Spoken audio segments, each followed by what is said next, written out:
Hello YouTubers, Joe Kersey here on Saturday, May 17th, 2014 at 1400 in the afternoon Eastern Daylight Time. Now, today's story comes from sort of the 1984-1985 period, and it involves a 1984 Lincoln Town Car, which, as far as I'm concerned, was really the last stylistically interesting version of that automobile. That was before they started, taking off some of the sharp edges, and then a few years later they started doing everything round, rounding things. And on the way to church last Sunday, I pulled up behind a Lincoln Continental. I couldn't tell whether it was what it was, until I got up to where I could read what was written on the back of the trunk. I thought it looked like some sort of large Toyota or a large Honda or something. Well, anyway, so in 1984, I was feeling, September of 1984, I was feeling very flush and affluent. Sometimes, it's like, it's kind of like letting a teenager loose with a gun and a bottle of whiskey and a stolen car,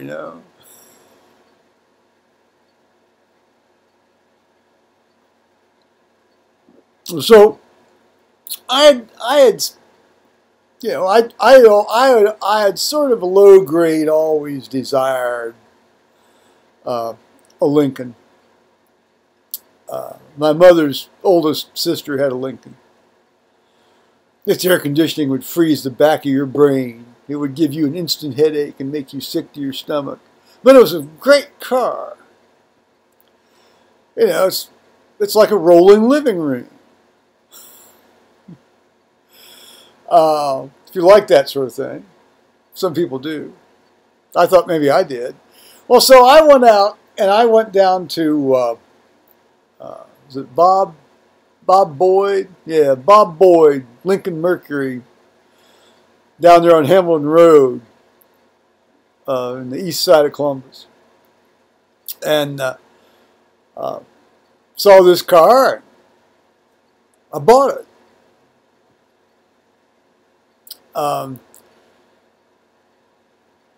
Everyone they finance, I just went in and wrote them a check.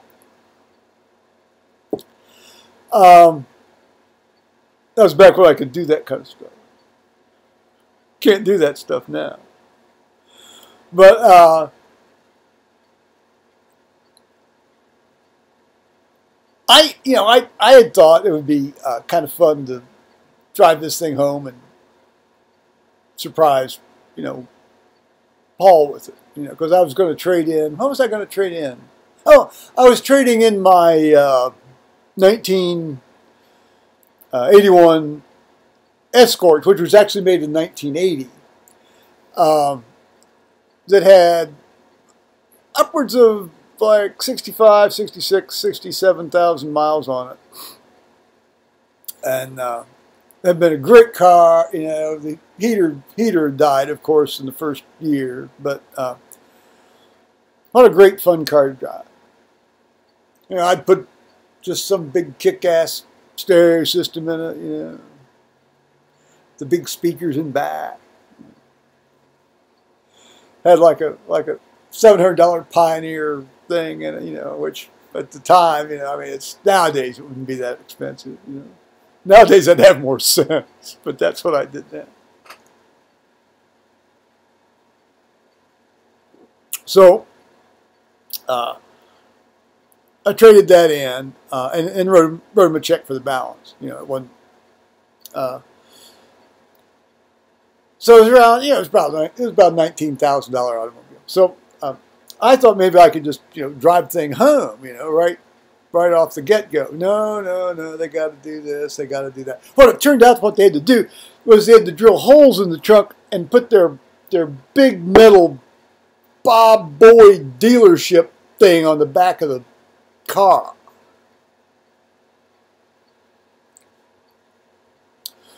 So I said, fine, all right. I didn't say fine to that. More of that anon. But I got home, and these guys call, and Paul picks up the phone, and they spill the beans. They say, oh, your car's fine, and you're ready, and all this. And, of course, so the surprise was shot. Oh, well.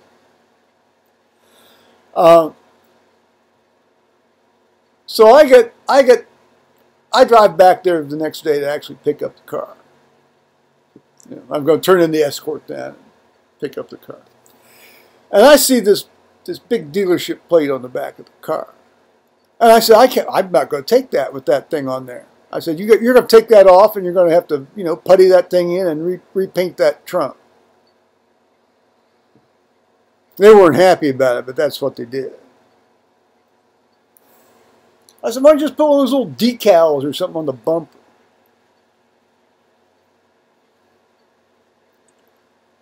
Low lives. Well, that should have told me something. So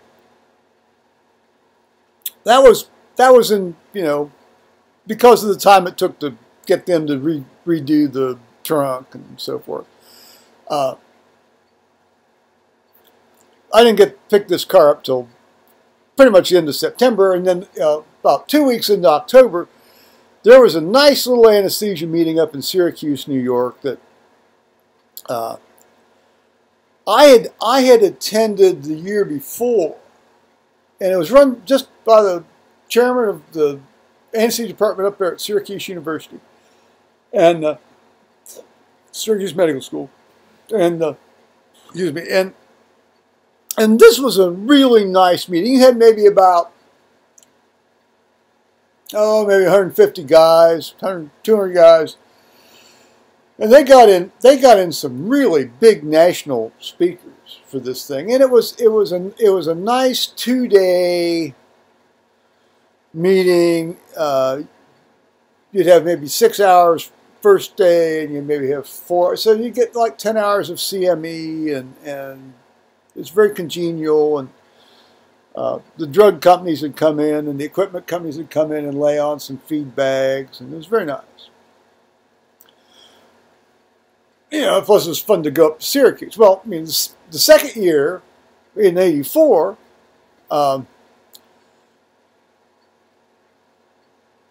yeah, it was '84. Yeah, it was '84.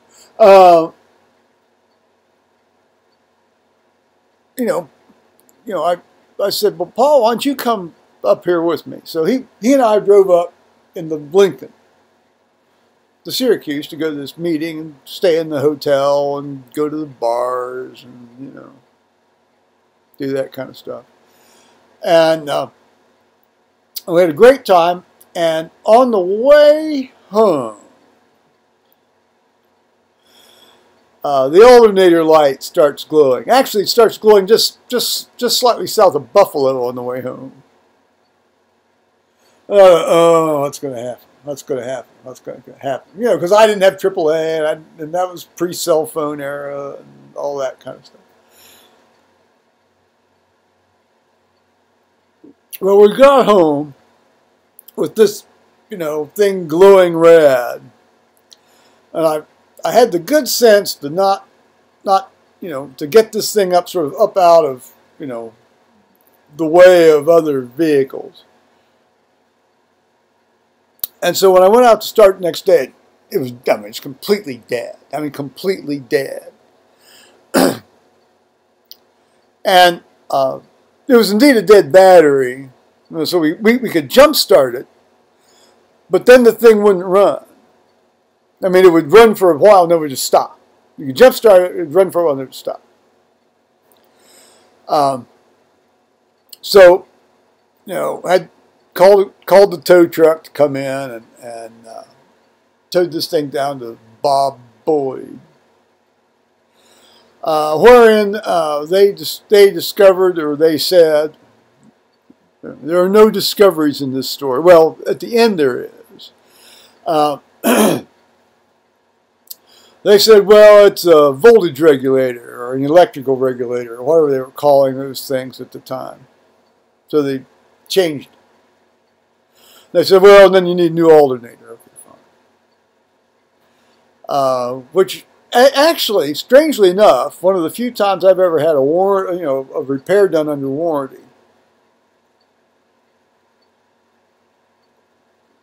So they replaced the alternator in that, and the voltage regulator or whatever it's called, and off we went. So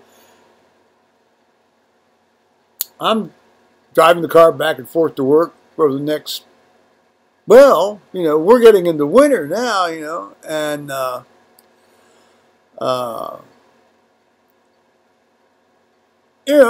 about 3 weeks later, same thing happens. Same thing happens. I mean, the exact same thing happens. Now, I think this time I was actually able to drive the thing down there to Bob Boyd, sort of on its own, not have it towed. And again, it was the same thing. It's, well, you've eaten another alternator. So they replaced, of course, at that point, then they tried to sell me a new battery. Those Motorcraft batteries only last like 5 years in one day. Well, of course, that's the guarantee on them's only for 5 years, so they last 5 years in one day. I had one go 6 years, though. Generally, though, about 2 weeks after the 5 years is up, every one of them I've ever had dies. I mean, you can't recharge them. I mean, they won't recharge. So, all right. Then about, you can see where this is going. Then about 2 weeks after that, we're now getting into early November. It's fall and leaves are off the trees, and we had a couple friends over in well, let's see. At that time, they were living. Well, they had lived in Fort Wayne, and then they moved out to the outskirts of Huntington, Indiana, and we drove up there to visit them and spend the weekend with them. And car ran great on the way, but on the way home, on a very fine fall Sunday afternoon. Well, it was more well, it was about 1 o'clock in the afternoon. Just outside Decatur, going due east into Decatur from Huntington. The thing just shuts down. I mean, the engine just stops. So I throw the thing in the neutral real fast. I had the sense of mind to do that. And now we're coasting. Well, it turns out that at one of those, intersections at the main drag, the big main drag there at Decatur, going north up to Fort Wayne, there's a Ford dealership. So I just coasted into the lot. I was sorely tempted to just leave it, period. Just abandon, take off the license plates and just leave it. But I didn't. I also was sorely tempted to shoot it because I had my .357 with me, which I generally, at that time, that's what I traveled with. That was my travel gun. And I thought, I'm just going to shoot this son of a bitch. Put a few rounds through it, Right? I didn't do that. So what I did was I filled out a service request and put the keys in and then dropped it through the slot because it's there's nobody there. So then it's like, how are we going to get home? So I called my now dead friend, you know, at that time he was living in Columbus, Ohio. You know, he moved to North Carolina and he fell down the stairs and brained himself and killed himself, died. You know, he didn't commit suicide. He just fell down the stairs and died. You know? And but I called. You know, we went to a payphone booth. Remember the phone booths? And this was one that actually hadn't been vandalized. You know, the phone worked. You know, there was even a somewhat functional phone book left in it. You know, it wasn't like somebody torn out pages to wipe their behinds, or you know, use it to advertise, you know, the local whorehouse or whatever. You know.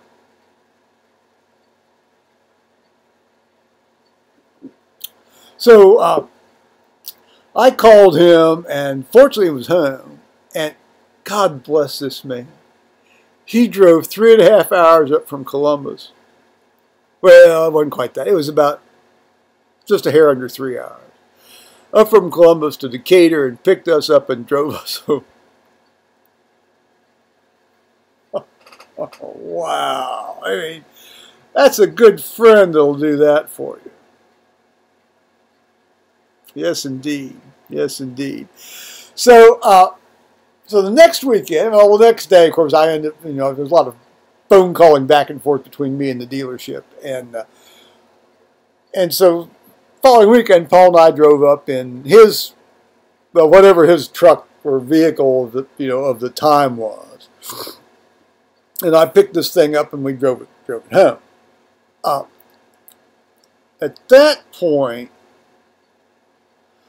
I was getting a little gun shy of this car. Now, what the dealership up there in Decatur told me was, well, again, it was another alternator thing, but they said there's something else going on, but we don't know what.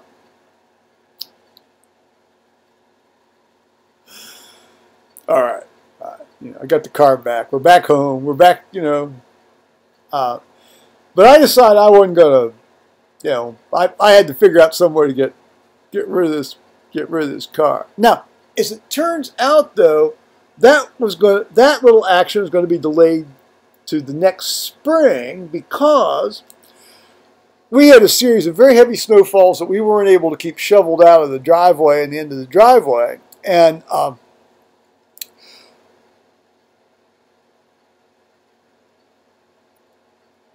this is before I got the front end loader, which now also doesn't work. But so I thought, you know, since I was having trouble getting out of the driveway with this 2-wheel drive car, I said, I'm just going to park this thing down at the end of the driveway, you know, and that way I can go to work, and then I come home, I just park at the end of the driveway. And, you know. Well, you can kind of see where this is going, too, can't you? Because inevitably, you know, in terms of the backing and filling to get the thing sort of off out of the traffic and so forth, I sort of halfway slid down over the hill into the ditch. And there that thing sat. There that thing sat for the next 2.5 months until everything had melted and we could get a tow truck in here to pull that thing back up onto the road. Well, at that point, I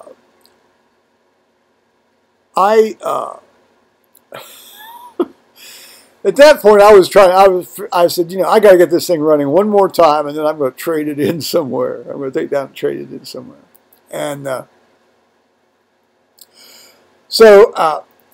you know, meanwhile, I was driving my 1979 truck, so I mean, I had something to drive.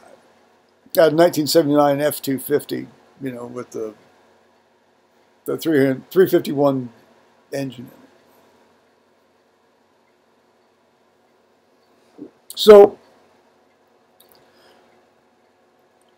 come you know, come the thaw, late February, early March, I went looking.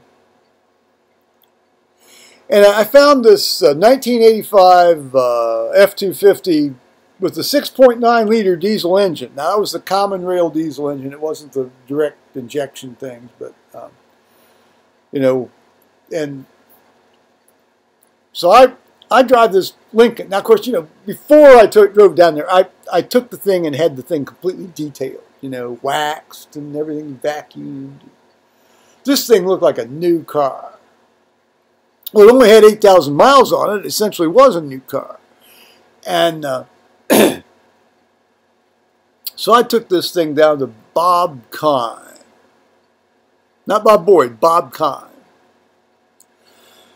On North High Street there, just between Clintonville and Worthington there in Columbus.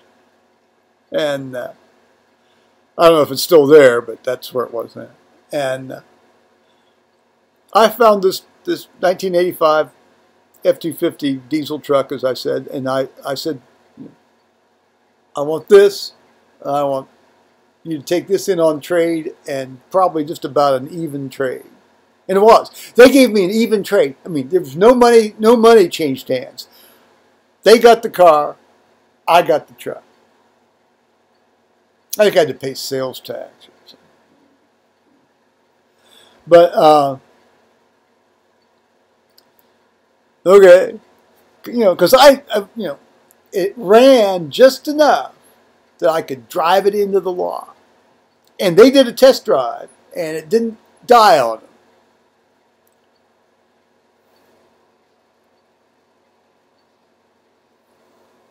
So out the door I go with my truck, which worked. I mean, which worked splendidly. I'll tell you, I wish on one level I still wish I had that truck. Except up here, sometimes you really do need four-wheel drive. But that thing, you know, well, of course, the brakes, it's a Ford, so I had problems with the brakes, didn't I? Oh, and the front end alignment, of course, you know, it's Ford, you know, it comes with front end alignment.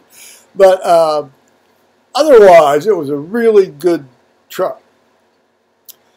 Had a, you know, floor shifter. It was great. I loved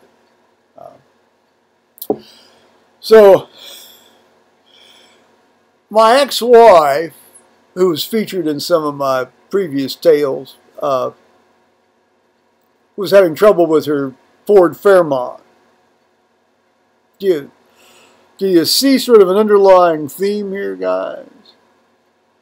And she wanted me to go up and, you know, talk to these service people up at Bob Boyd, because, you know, Bob Boyd is basically about 600 yards north of her house. And, well, my house, but she was living in it, more accurately. And so I did. And I think it was one of the salesmen or managers or whoever, you know, recognized me from, you know, my little Lincoln truck transaction. He says, "You're the guy that traded in this Lincoln for the truck." I said, "Yeah." He said,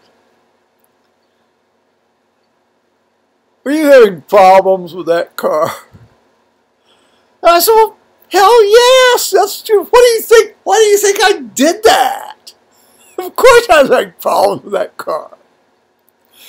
I said, "Did you ever figure out what was wrong?" He said, "Yeah. Mr. Boyd had to have two mechanics, you know, spend a total of 24 work hours apiece tracing down everything. So this 48 mechanic man hours, you know, went into this." That's what they finally figured out. He says, it was the central computer processor, you know. They had to replace the central computer processor. He says, "Mr. Boyd wanted that for his wife, and it caused her a great deal of trouble." Well, I'm sorry about that. Too bad. Tell Ford to make a better product.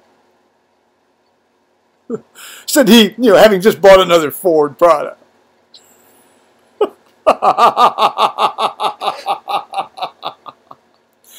Well, there ends that saga. Alrighty. Bye-bye, YouTuber.